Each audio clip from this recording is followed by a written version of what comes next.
final rule.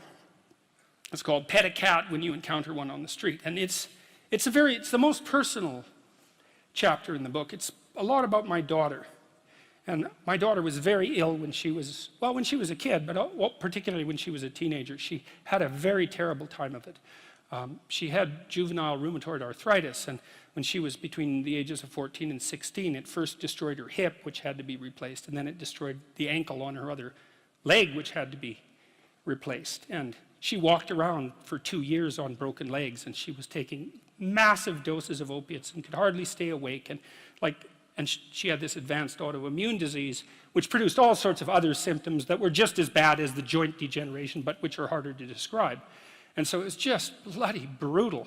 You know, and as a test of your faith, there's almost nothing that's more direct than a serious illness inflicted upon an innocent child, right? And so the chapter's a meditation on that, and also on, well, what to do in a situation like that, because everyone is going to have a situation like that in some sense, you know, because you'll be faced with illness in the people that you love and in crisis. And so it's a practical guide to coping with those sorts of things. Like, and one of the things you do when you're overwhelmed by crisis is you shorten your time frame. You know, it's like you can't think about next month. Maybe you can't even bloody well think about next week, or maybe not even tomorrow.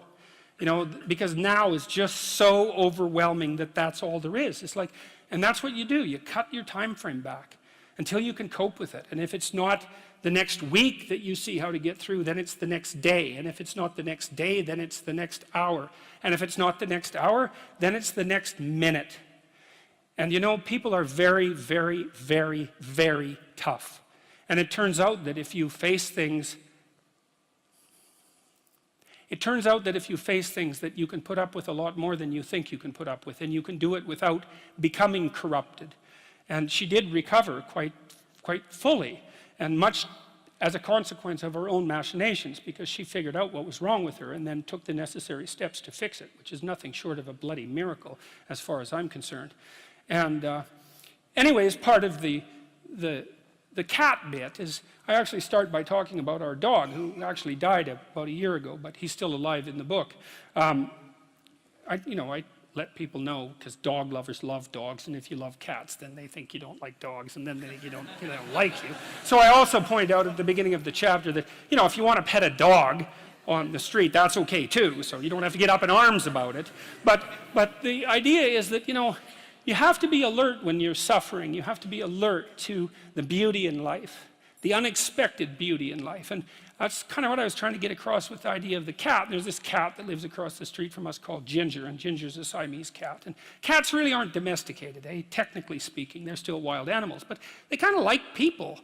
God only knows why, but they do, you know. And so Ginger will come wandering over, and our dog looks at her, but they're friends, and she rolls over on his back, and Seiko used to, you know, nose her a bit. And then she'd kind of mosey over and let you pet her if she was feeling like it that day. And, you know, you have to look for that little bit of sparkling crystal in the darkness when things are bad. You have to look and see where things are still beautiful and where there's still something that's sustaining. And, you know, you narrow your time frame and you be grateful for what you have, and that can get you through some very dark times, and maybe even successfully if you're lucky. But even if unsuccessfully, then maybe it's only tragic and not absolute hell. And you can do that, you know, in the worst situation. You can make it only tragic and not hell. And there's a big gap between tragedy and hell. You know, there's nothing worse at a deathbed than to see the people there fighting. The death is bad enough, but you can take that, as terrible as it is, and make it into something that's absolutely unbearable.